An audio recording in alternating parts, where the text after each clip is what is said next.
Vamos a comenzar. El pastor Roberto tuvo que salir de emergencia, tuvo que salir del país, pero todo está bien, pero tuvo esa necesidad de tener que salir del país. Pero aquí estamos nosotros para compartir la palabra.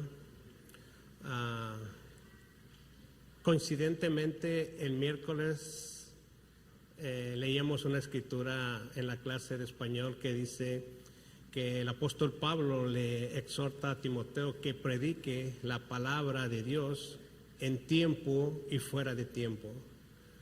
Cuando el pastor me dijo de repentinamente, esto es una emergencia, si puedes predicar, y me acordé de esa escritura que tenemos que estar listos para compartir la palabra de Dios en tiempo y fuera de tiempo. Pero siempre el mérito, lógicamente, es de Dios, ¿verdad? Así que aquí estamos para compartir la palabra y vamos a pedirle al Espíritu que nos acompañe en esta mañana. Vamos a orar. Padre, gracias te damos en esta preciosa mañana, Señor, un día más creado por ti, Señor, una oportunidad más para nosotros que tú nos has dado, Señor, de vivir este día, Señor, siempre haciendo tu voluntad, Señor. O si estamos equivocados, enderezando nuestro camino y recurriendo a ti, Padre. Dice tu palabra que no nos confiemos en nuestra propia prudencia, en nuestra propia inteligencia, sino que confiemos en ti, Señor, y tú enderezas nuestras veredas, Padre.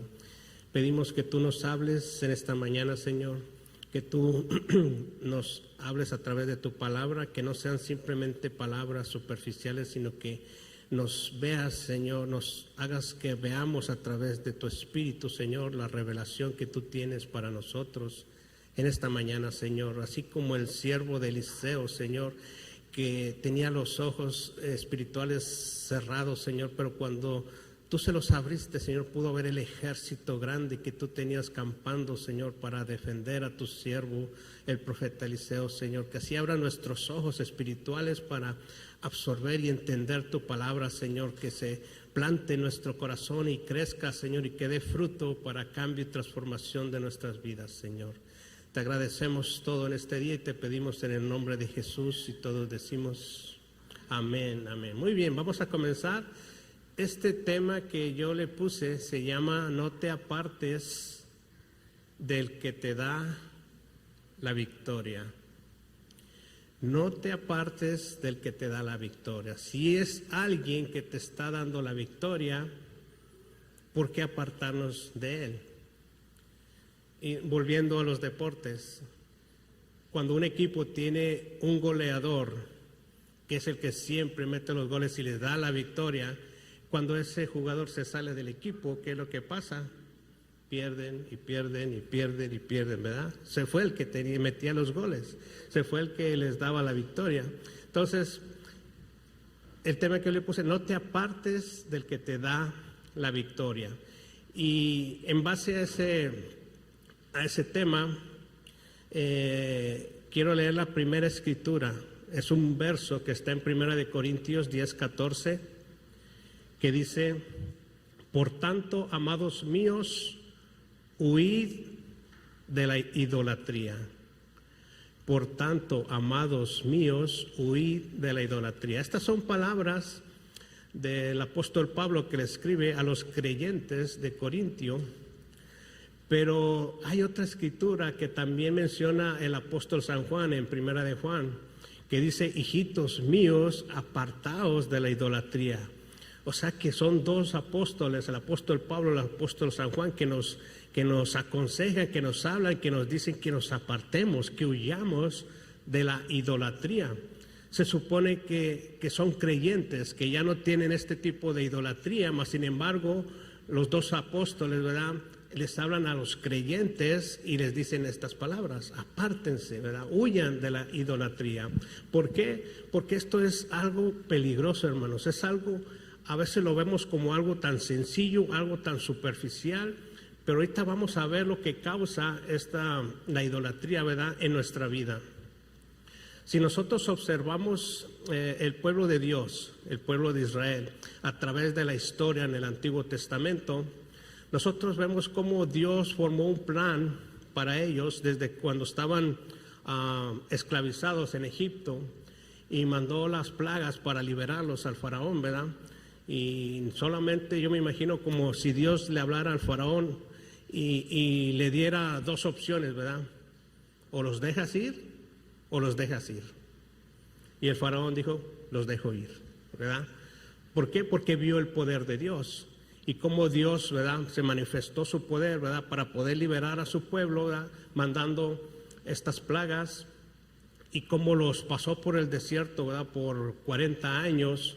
Mas sin embargo, durante ese tiempo en el desierto, ¿verdad?, como decía la hermana, ¿verdad?, como dijo Dianita, gracias por este techo, ¿verdad?, que nos tapa del sol.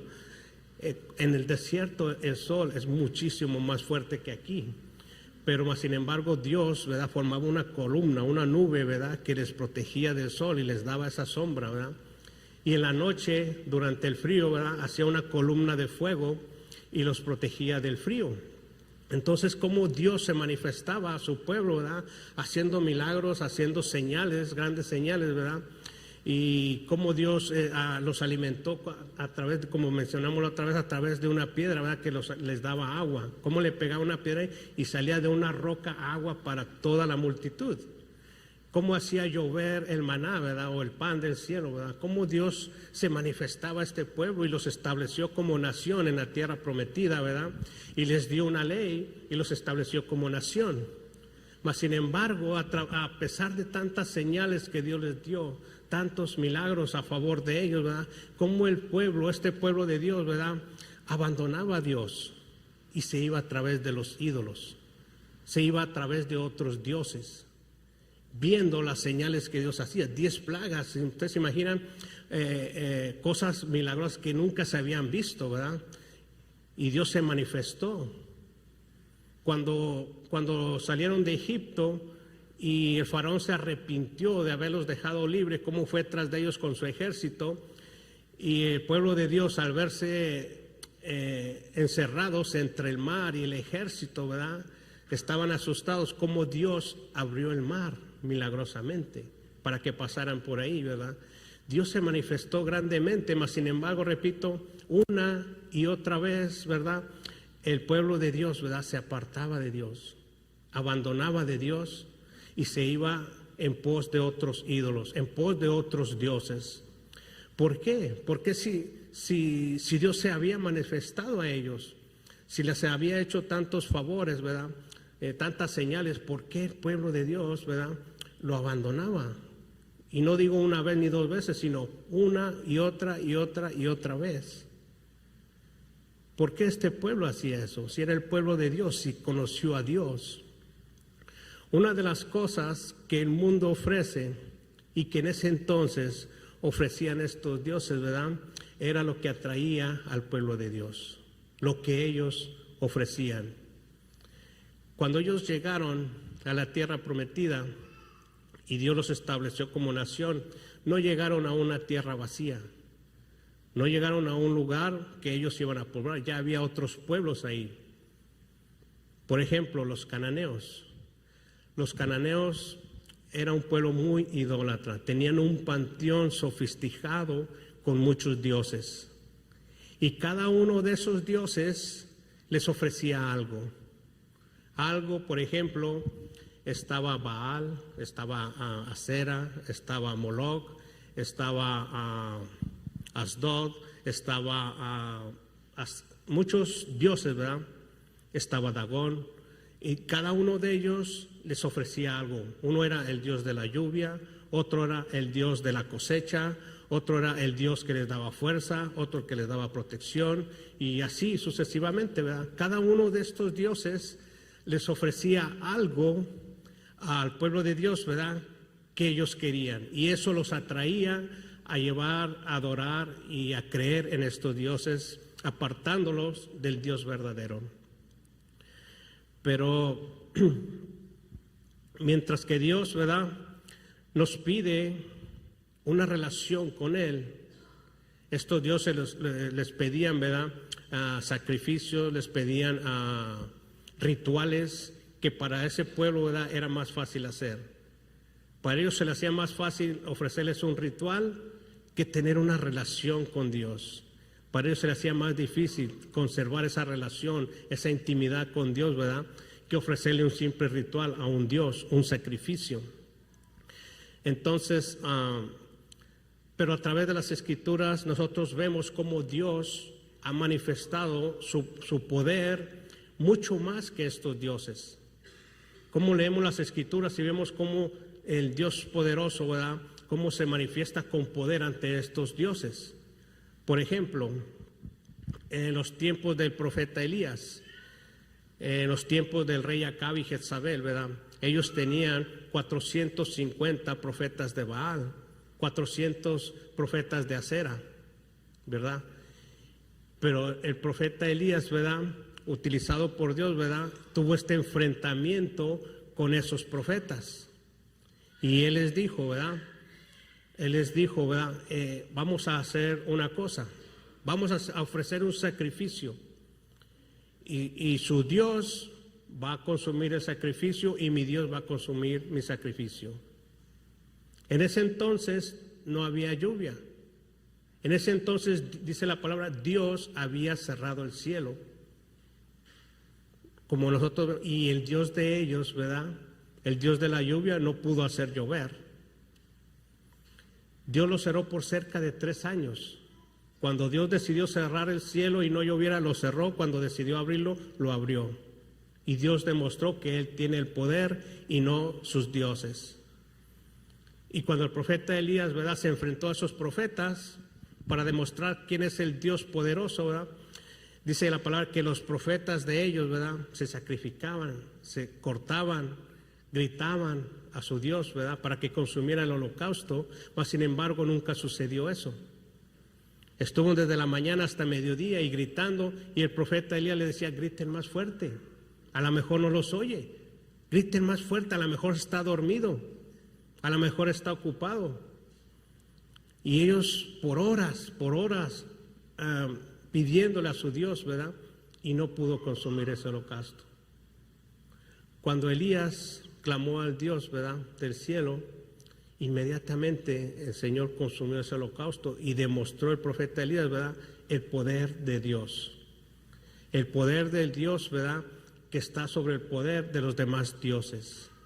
Entonces, y así ejemplos vemos a través de la Biblia cómo Dios manifiesta su poder sobre esos dioses. Cómo lo que ofrecen esos dioses, ellos tienen un Dios para cada necesidad. Como todas esas necesidades lo encontramos nosotros en un solo Dios, en un solo Dios verdadero. Ellos tenían a Dios Acera, la diosa Acera, ¿verdad?, que era la diosa de la fertilidad. Y en esa comunidad, ¿verdad?, era importante, ¿verdad?, la descendencia, ¿verdad?, porque había muchos beneficios que se obtenían en la descendencia. Y era importante la descendencia, por eso ellos también buscaban a esta diosa Acera, ¿verdad?, en busca de la fertilidad. Pero sabemos que Dios es el dador de la vida. Y Dios lo demostró. ¿Cómo lo demostró? Como vemos en las Escrituras, Sara era una mujer estéril. ¿Cuántos años tenía Sara cuando dio a luz a Isaac? 90 años. Una mujer de 90 años, estéril, Dios concibió un hijo a través de ella. Ana, otra mujer estéril que no podía tener hijos. Cuando Ana fue al templo y clamó a Dios, Dios le concibió un hijo, una mujer estéril. Y en agradecimiento, Ana la ofreció al templo para que sirviera a Dios, y esa persona vino a ser el profeta Samuel. Dios ha demostrado que tiene el poder, ¿verdad?, sobre esos dioses. Otro ejemplo más sorprendente, María. Cómo Dios concibió, ¿verdad?, un hijo en María sin ninguna relación, solamente a través del Espíritu Santo. Ese es el poder de Dios. Y todas esas necesidades que el pueblo de Dios buscaba en esos dioses, nosotros la encontramos en un solo Dios, en un solo Dios verdadero. Entonces, nosotros vemos, ¿verdad?, cómo el pueblo de Israel, el pueblo de Dios, ¿verdad?, era atraído por esos dioses y se inclinaban por ellos, por lo que ofrecían. Ahora, hoy en día, no están esos dioses, ¿verdad? No está Baal, no está Sera, no está Moloch, no está todos esos dioses, no están. Pero si ustedes se fijan qué es lo que el mundo ofrece, a esos dioses ya no tienen nombre, o sí tienen nombre, pero el mundo ofrece tantas cosas que nos aparta de Dios, ¿verdad? Y cuando nos apartamos de Dios, nos apartamos del que nos da la victoria. Somos víctimas. Cuando nos apartamos de Dios, somos víctimas porque ¿qué es lo que hay detrás de la idolatría? ¿Qué es lo que hay detrás de esos dioses? Vamos a ver en 1 Corintios 10, 19. 1 Corintios 10, 19 dice: ¿qué digo pues? ¿Que el ídolo es algo? ¿O que sea algo lo que se sacrifica a los ídolos? Antes digo que lo que los gentiles sacrifican, ¿a quién? ¿A quién lo sacrifican? Lo que sacrifican a los ídolos, a los demonios los sacrifican y no a Dios. Y no quiero que vosotros os hagáis partícipes con los demonios. Cuando nosotros entramos a veces a un lugar o pasamos por algún lugar y vemos que tienen por ahí las personas una imagen, a veces tienen como un elefante y le ponen cadenas y diamantes y le ponen dinero, o entramos a otro lugar y tienen un mono ahí, un Buda, ¿verdad?, como panzoncito como yo, y lo vemos como si nada, ¿verdad? Es una imagen. Pero ¿qué dice la Escritura, verdad? Lo que sacrifican los gentiles, ¿verdad?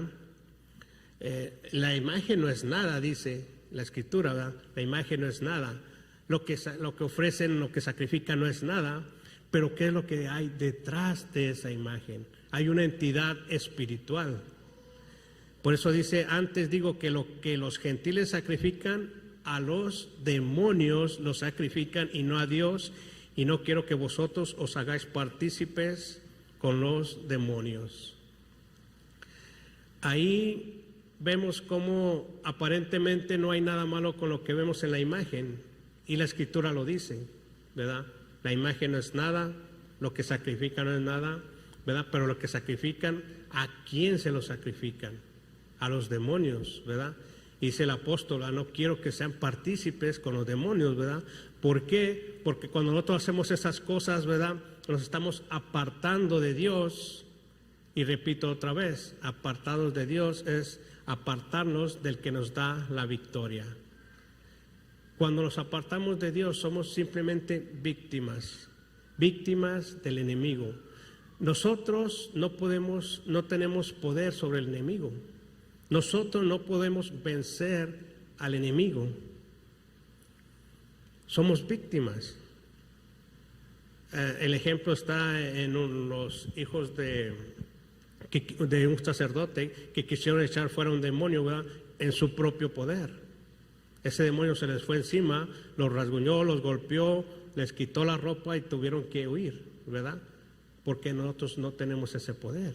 La diferencia la hace Dios en nosotros. Es Él el que nos da la victoria. Entonces, es peligroso la idolatría porque lo que está detrás de la idolatría es algo espiritual. Vamos a ver algunos ejemplos. Vamos a ver algunos ejemplos que si nos apartamos del que nos da la victoria, somos víctimas. Vamos al libro de Jueces, capítulo 16, verso 23. Jueces 16, 23, dice: entonces los principales de los filisteos se juntaron para ofrecer sacrificio a Dagón, su dios, y para alegrarse, y dijeron: nuestro Dios entregó en nuestras manos a Sansón, nuestro enemigo. Se juntaron los filisteos a festejar. ¿Por qué? Porque su Dios, ¿verdad?, Dagón, les había entregado a sus manos a su enemigo Sansón.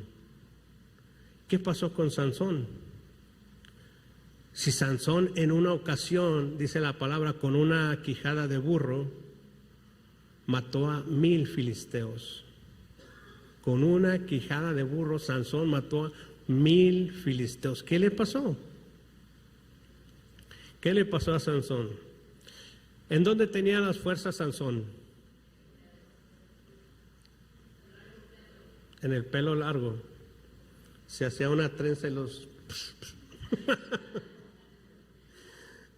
La fuerza la tenía en Dios. El pelo largo era parte de su consagración. Sansón era nazareo. Una persona nazarea era una persona apartada para Dios, una persona consagrada para Dios, temporalmente o de por vida.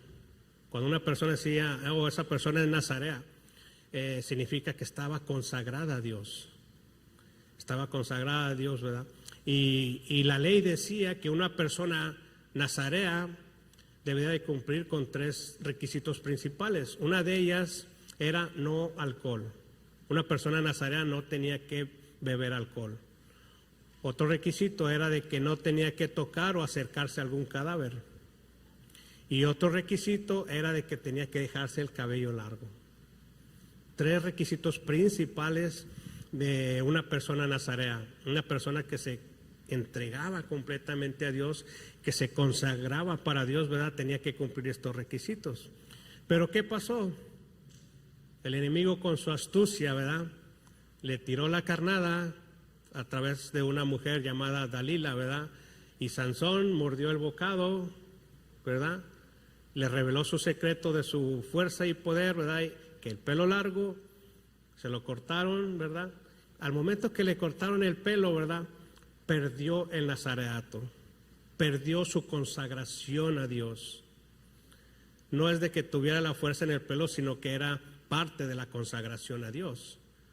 Pero entonces cuando le cortaron el pelo, ¿verdad?, perdió su consagración a Dios y Dios se apartó de él.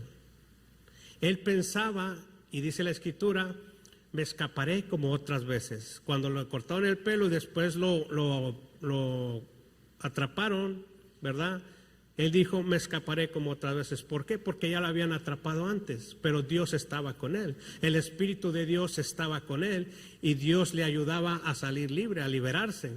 Y él pensaba lo mismo esta vez. Me escaparé como otras veces, pero dice la Escritura, pero no sabía que el Espíritu de Dios ya no estaba con él. El enemigo es astuto.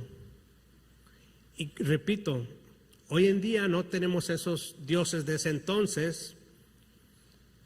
Toda esa lista de los dioses no los tenemos, no están ahora, pero el mismo personaje que estaba detrás de esos dioses está aún hoy en día.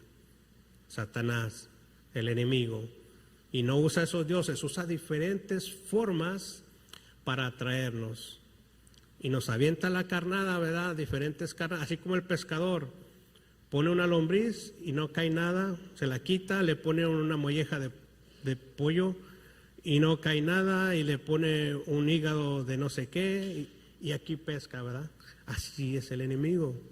Nos tira una carnada, la ignoramos, nos tira otra, hasta que da, esta carnada sí le gustó, y aquí lo atrapé, así como atrapó a Sansón.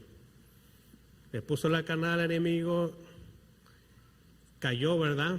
¿Qué pasó, verdad? Le quitó su poder. Cada uno de nosotros, Dios, como creyentes en Dios, como hijos de Dios, ¿verdad? Dios nos da un don. Y ese don, el enemigo siempre va a tratar de anularlo.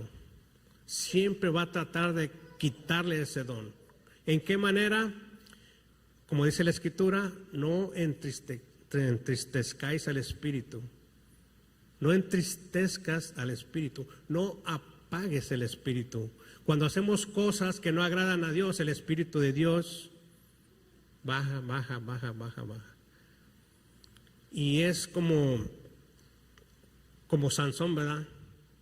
Dios le había dado algo, un propósito. Dios lo había dado como libertador de su pueblo. Dios lo mandó con ese don, con ese poder, con esas fuerzas físicas para que liberara al pueblo de Dios de los filisteos. ¿Y qué pasó con ese libertador? Ahora era cautivo. El enemigo le quitó su don, su fuerza, su poder, ¿verdad? Ahora el que iba a liberar al pueblo de Dios ahora era cautivado. Lo llevaron cautivo. Eso es lo que el enemigo trata de hacer en nosotros. Eliminar nuestro don, lo que Dios te ha dado, porque es el poder de Dios. No es nuestro poder, no es nuestro don, no es nuestra habilidad, es lo que Dios nos ha dado para cumplir su propósito. Entonces, el don que Dios le había dado a Sansón había sido anulado. El propósito que Dios le había dado a Sansón para liberar, ahora él era el cautivo. El enemigo se lo había quitado. Por eso dice, nuestro Dios entregó a nuestras manos a Sansón, nuestro enemigo, ¿verdad? ¿Y qué es lo que hacían? Ofrecían sacrificio a Dagón. Vamos a ofrecerle un sacrificio a Dagón para darle gracias porque nos entregó, ¿verdad?, a Sansón. Eso es lo que el enemigo hace. Apartarnos de Dios y ser víctimas de Él. Vamos a ver otro ejemplo. Primera de Crónicas 10, 8 al 10. Primera de Crónicas 10, 8 al 10. Dice, sucedió al día siguiente que al venir los filisteos a despojar a los muertos, hallaron a Saúl y a sus hijos tendidos en el monte de Gilboa, y luego que le despojaron, tomaron su cabeza y sus armas y enviaron mensajeros por toda la tierra de los filisteos para dar las nuevas a sus ídolos y al pueblo, y pusieron sus armas en el templo de sus dioses y colgaron la cabeza en el templo de Dagón. Despojaron a Saúl, ¿verdad? Primeramente, ¿verdad?, los hallaron tendidos en el monte de Gilboa, y luego que le despojaron, porque eso es lo que hace el enemigo, ¿verdad?, despojarlo de sus pertenencias, despojarlo de que usted tiene, despojarlo de su paz, de su tranquilidad, ¿verdad? Despojaron a Saúl, ¿y qué es lo que hicieron? Le cortaron, ¿qué? La cabeza. ¿Qué significa la cabeza? ¿Qué representa la cabeza? Autoridad, gobierno, liderazgo. La cabeza es lo que representa.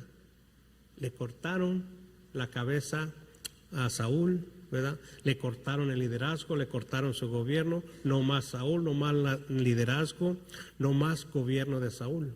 Y sus armas, ¿verdad? Sus armas. ¿Qué representan las armas? Ahora, en nosotros las armas representan los dones que Dios nos da.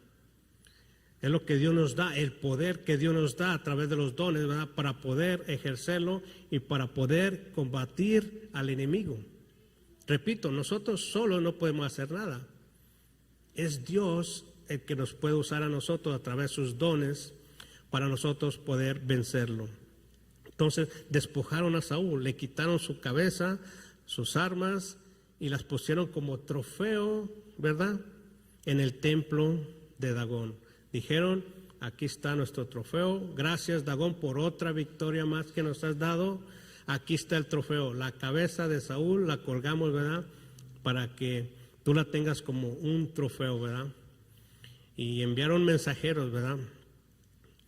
Mensajeros para que vieran, cayó Saúl y sus hijos, ¿verdad? Destrucción familiar, lo que hace Dagón, lo que hace Satanás, destruir su familia. No te apartes del que te da la victoria, porque empieza a hacer cosas, ¿verdad? Y una de esas cosas son destruir tu familia, destrucción familiar. Somos víctimas en las manos de Dagón, en las manos de Satanás, ¿verdad?, sin el que nos da la victoria.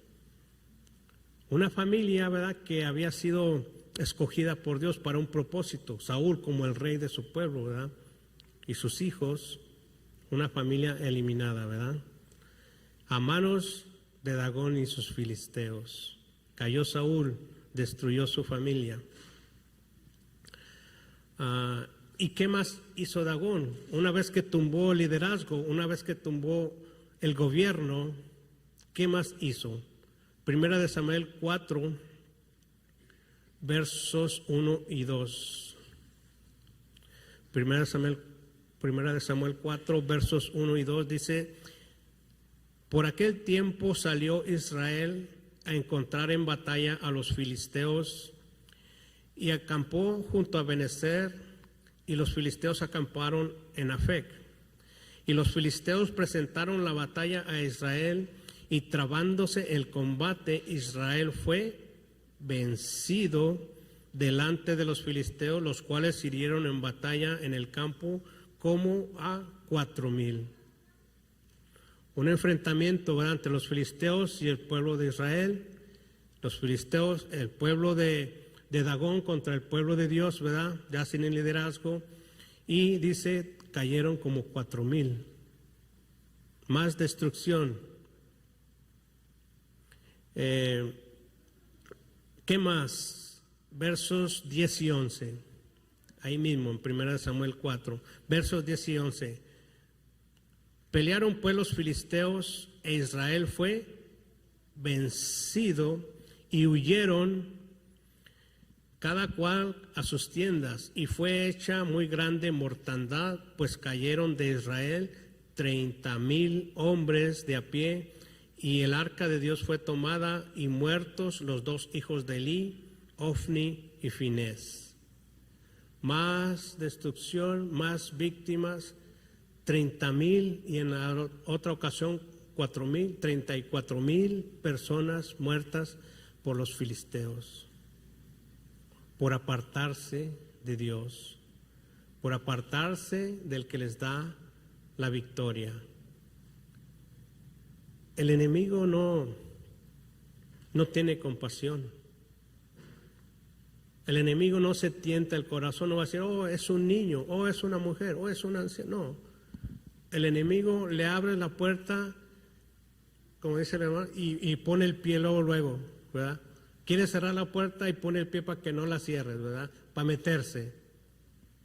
Y se mete y hace lo que sabe hacer: robar, matar, destruir. Esa es la tarea, ese es su trabajo del enemigo. Le das una oportunidad, lo dejas libre, y empieza a robar, a matar y a destruir. Él no viene a tocar la puerta a ver si lo dejas entrar. ¿Aló? ¿Hay alguien en casa? Le abre la puerta y se mete luego. No es como Jesús, ¿verdad? Dice, si yo toco la puerta y alguien me escucha y abre su puerta, yo entraré y cenaré con él y él conmigo. Si tú dejas entrar a Jesús, Él entra en tu corazón y tienes esa relación con Él, ¿verdad? Pero el enemigo no es así. El enemigo, le des permiso o no le des permiso, él entra y hace y deshace. Y esto es lo que él hizo, ¿verdad? Y dice, la palabra dice, y murieron, ¿verdad?, los hijos de Elí, Ofni y Finés, ¿verdad? ¿Quién eran Ofni y Finés? Los hijos de Elí. Elí era el sacerdote en ese entonces. Y sus hijos servían en el templo. Otra familia. Elí y sus hijos, Saúl y sus hijos. Asignados para servir a Dios unos y otros. ¿Verdad? Otra familia destruida. Porque sus hijos, ¿por qué Dios no estaba con ellos? Porque sus hijos no hacían lo correcto en el templo. Ellos abusaban de las ofrendas, de los sacrificios que llevaban de los animales, ¿verdad? Ellos agarraban la carne para ellos. Y si tenían carne de más, la vendían, ¿verdad? Y obtenían beneficios, dinero. Y se apartaron y Dios se apartó de ellos. Pero otra familia, ¿verdad?, que estaba supuestamente escogida para servir a Dios, otra familia destruida, ¿verdad?, a manos de Dagón y sus filisteos. Pero ¿qué dice ahí? Entonces, otra victoria más para Dagón y sus filisteos. ¿Y qué dijeron ellos? Vamos a llevar el trofeo a nuestro dios Dagón. Vamos a llevarle otro trofeo. ¿Qué trofeo le llevaron a Dagón? El arca. Y el arca de Dios fue tomada y muertos los hijos de Eli, Ofni y Finés. Bueno, vamos a 1 Samuel, un poquito más adelante, capítulo 5, versos del 1. Primeramente vamos a leer del 1 al 4. Vamos a ver el trofeo que le llevaron a Dagón. Dice, cuando los filisteos capturaron el arca de Dios, la llevaron desde Ebenezer a Asdod. Asdod significa fortaleza. Era el lugar de los filisteos. Capturaron el arca, ¿verdad? Y fueron desde Ebenezer hasta Asdod, hasta su fortaleza. Todo enemigo en su fortaleza es más fuerte, ¿verdad? Dicen, vámonos a llevarla a nuestro territorio, a nuestra fortaleza. Verso 2, y tomaron los filisteos el arca de Dios y la metieron en la casa de Dagón y la pusieron junto a Dagón. Le llevaron el trofeo a Dagón. Pero ¿qué pensaría Dagón? ¿Qué me trajeron? No. Aquí no cabe. Llévense ese trofeo de aquí.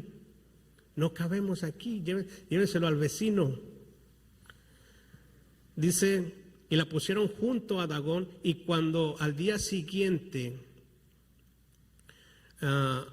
día los de Asdod se levantaron de mañana, he aquí que Dagón postrado en tierra delante del arca de Jehová. Le trajeron el trofeo a Dagón, lo metieron ahí, ¿verdad?, en su casa, pero al día siguiente que fueron, ¿verdad?, los de Asdod, los filisteos, Dagón estaba postrado en tierra delante del arca de Dios. Postrado. Esto me recuerda a la escritura de Filipenses, donde dice, para que en el nombre de Jesús se doble toda rodilla, los que están en los cielos, en la tierra y debajo de la tierra. Toda rodilla se doblará ante el nombre de Jesús. Los ángeles,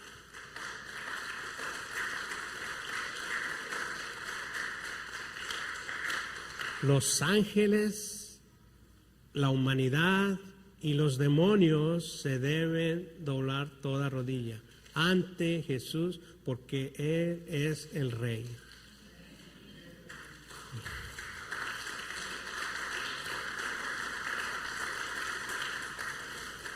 Entonces dice el verso 3, cuando al día siguiente los de Asdod se levantaron de mañana, he aquí Dagón postrado en tierra delante del arca de Jehová, y tomaron a Dagón y lo volvieron a su lugar. ¿Qué dijeron? Se ha de haber caído. Vamos a levantarlo y ponerlo en su lugar. Hubo un accidente, se cayó nuestro Dios. Vamos a levantarlo. Y volviendo, verso 4, y volviéndose a levantar de mañana el día siguiente, he aquí que Dagón había caído postrado en tierra otra vez delante del arca de Jehová, y la cabeza de Dagón y las dos palmas de sus manos estaban cortadas sobre el umbral, habiéndole quedado solamente a Dagón el tronco. Ahí Dios le dijo, ¿no me creyeron ayer? Pues ahora miren lo que voy a hacer. ¿Qué es lo que hizo Dagón y sus filisteos a Saúl? Le cortaron la cabeza. Dios dijo, le hiciste esto a mi siervo, ahora voy a hacer eso contigo. Una segunda vez, ¿verdad? Terco, los filisteos, ¿verdad? Lo levantaron, no, se cayó, vamos a acomodarlo.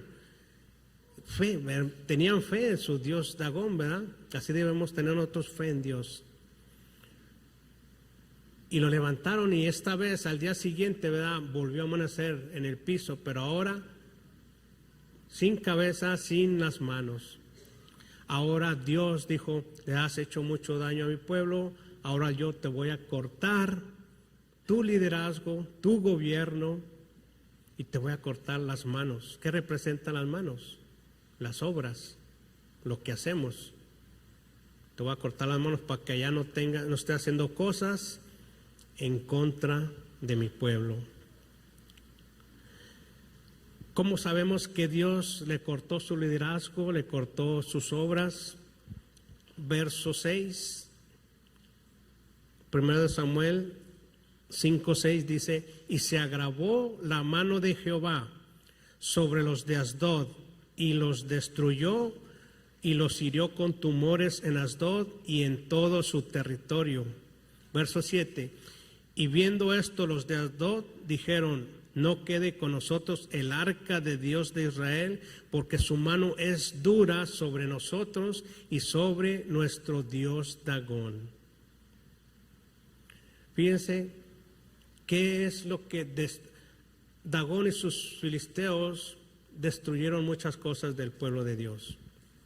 Líderes, lo robaron, le quitaron pertenencias. ¿Qué es lo que destruyó a ese demonio, a Dagón?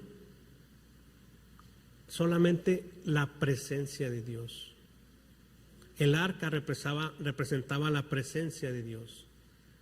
Y fue la presencia de Dios, la presencia del arca, que destruyó, ¿verdad?, a ese Dios de los filisteos, a Dagón. Y eso es lo que hace la diferencia en nosotros, la presencia de Dios. Es la que nos da la victoria. Dios ha puesto en nosotros su Espíritu. Todos los que somos hijos de Dios tenemos el Espíritu de Dios.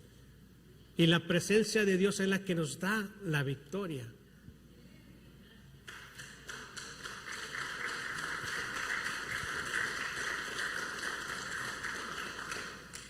Último verso, 1 Samuel 7, versos 13 y 14, dice: así fueron sometidos los filisteos y no volvieron más a entrar en el territorio de Israel. ¿Por qué? Porque ya le había cortado las manos, ¿verdad? No volvieron a entrar, había cortado la cabeza, ¿verdad? Dice: no volvieron a entrar más en el territorio de Israel, y la mano de Jehová estuvo contra los filisteos todos los días de Samuel, y fueron restituidos a los hijos de Israel las ciudades que los filisteos habían tomado a los israelitas desde Ecrón hasta Gad, e Israel libró su territorio de mano de los filisteos, y hubo paz en Israel y el amorreo. Me llama la atención donde dice: y la mano de Jehová estuvo contra los filisteos todos los días de Samuel. ¿Por qué todos los días de Samuel? Porque Samuel era una persona, ¿verdad? Era un profeta de Dios, una persona entregada a Dios, una persona que servía a Dios. Y este profeta, ¿verdad?, cuando murió Saúl, el rey, ¿verdad?, ahora este profeta era el que estaba guiando, ¿verdad?, al pueblo de Dios. Fue el que después, el que había ungido a David para que sucediera, ¿verdad?, que siguiera en el lugar del rey Saúl. Pero este era un hombre de Dios. Por eso dice, mientras estuviera Samuel ahí, ¿verdad?, Dios estaba con ellos, porque era un hombre de Dios, un hombre que no entristecía el Espíritu, un hombre que no apagaba el Espíritu, sino al contrario, tenía esa comunión, esa relación con Dios, y Dios estaba con ellos. Mientras Dios esté con nosotros, siempre vamos a tener la victoria, siempre.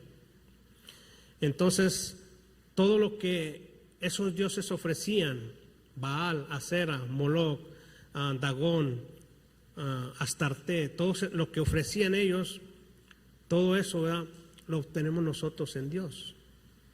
¿Cuántas alabanzas no cantamos? Dios es mi proveedor, Dios es mi protector, Jehová Jireh, Jehová Shalom, Jehová esto, Jehová aquello, porque es todo eso nos lo da Dios, protección, amor, todo. ¿Cuántas cosas nos ofrece el mundo, verdad?, como trampa del enemigo o como cosas que nos apartan de Dios? ¿Cuál es nuestro Dios? ¿Qué es lo que nos aparta de Dios? Hace un tiempo yo tenía un Dios, y mi Dios, a veces hay Dios, como digo, el enemigo es sutil, y a veces Hacemos cosas que aparentemente no son malas, pero yo tenía un Dios y mi Dios era el deporte. Yo jugaba béisbol y jugaba béisbol los domingos, y porque jugaba béisbol no venía a la iglesia. Yo prefería el béisbol y ese era mi Dios. No es que el deporte sea malo, sino que ese deporte me estaba apartando de Dios. Le estaba dando preferencia al deporte que a Dios. Nuestro Dios es lo que nos aparta del verdadero Dios, el que nos quita el tiempo. Para algunos el Dios es el trabajo. Y trabajan y trabajan y trabajan. Y qué bueno que Dios me bendice con tanto trabajo, pero ese trabajo no te da tiempo para venir a la iglesia. Ese trabajo te deja tan cansado que no tienes tiempo de leer la Biblia, que no tienes tiempo de orar. Aparentemente es una bendición, pero el enemigo es tan sutil que utiliza eso para irte apartando de Dios. Cuando el pueblo de Israel creció en Egipto y los egipcios dijeron, ese pueblo ya es muy grande, si se rebela en contra de nosotros nos va a vencer. ¿Qué es lo que hacemos? Vamos a darle más trabajo, que se mantengan ocupados, que se mantengan cansados, y les incrementaron el trabajo, ¿verdad?, para mantenerlos ocupados y cansados y no se pongan en contra de ellos. Estrategias que usa el enemigo para irnos apartando. Y hay muchos Dios. Analice su vida. Usted analice su vida y piense cuál es mi Dios. ¿Es el verdadero Dios al que mi corazón, mi mente, tengo todo el tiempo, al que le dedico tiempo a Él? ¿Cuál es mi Dios? El enemigo usa estrategias y si me logra apartarme del verdadero Dios, voy a ser víctima de Él. Así que no nos apartemos del que nos da la victoria, la presencia de Dios.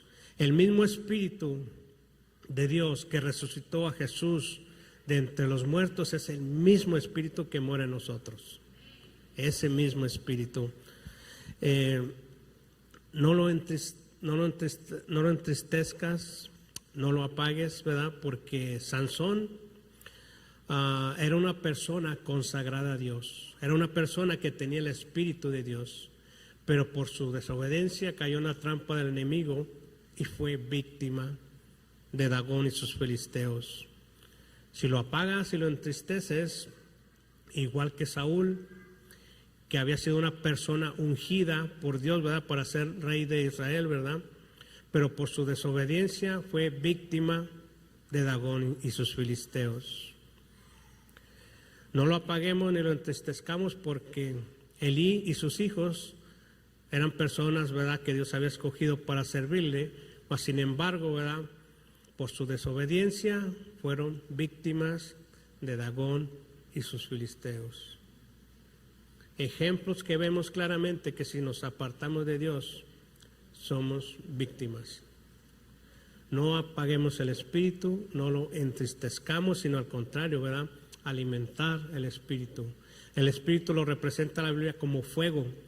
Si usted enciende un fuego y lo deja ahí, si mañana vuelve, ¿va a estar el fuego ahí? Se va a apagar. ¿Qué es lo que tenemos que hacer?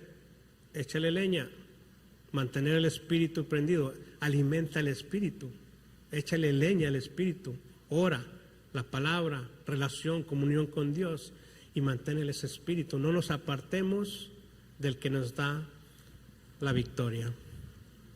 Oremos, estemos de pie, por favor.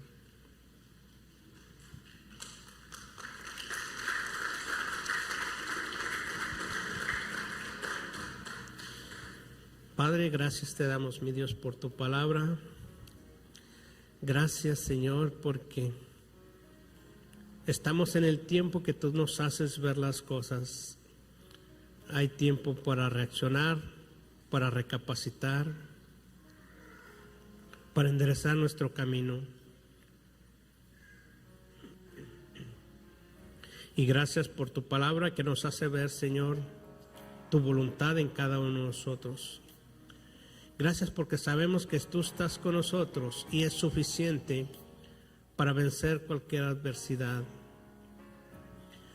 Tú nos ofreces todo, Señor, lo que nos puede ofrecer el mundo. Tú nos ofreces todo lo que nos puede ofrecer Satanás, Señor. Abre nuestros ojos espirituales para ver y detectar, Señor, las estrategias del enemigo y no caer en su trampa. Como estas personas que vimos a través de tu palabra, Señor, personas ungidas, Señor, personas escogidas por ti, que tenías un propósito para ellos y en ellos, Señor, mas sin embargo, Señor, cometieron el error de caer en las manos del enemigo. Ayúdanos a ver, Señor, las trampas del enemigo. Ayúdanos a ver, Señor, las estrategias que él utiliza para apartarnos de ti, Señor. Que mantengamos siempre nuestra comunión contigo, que mantengamos siempre el Espíritu creciendo dentro de nosotros, Padre, porque sin ti nada somos, Señor. Sin ti estamos perdidos, Señor. Ayúdanos cada día, Señor, a hacer tu voluntad y alimentar cada día ese Espíritu, Señor, porque es el que nos cuida, el que nos protege, el que nos provee de todas las cosas, Señor. Gracias te damos por tu bondad y tu misericordia. Gracias por tu palabra, Señor. Te agradecemos por todo lo bueno que tú eres, Señor, y por tu palabra que nos enseña cada día, Señor, cómo hemos de vivir. Nos despedimos del templo, nos despedimos de nuestros hermanos, pero no de ti, mi Dios, porque tú moras en nosotros. Gracias te damos, Señor, en el nombre de Jesús, y todos decimos amén, amén. Dios los bendiga, hermanos. Gracias.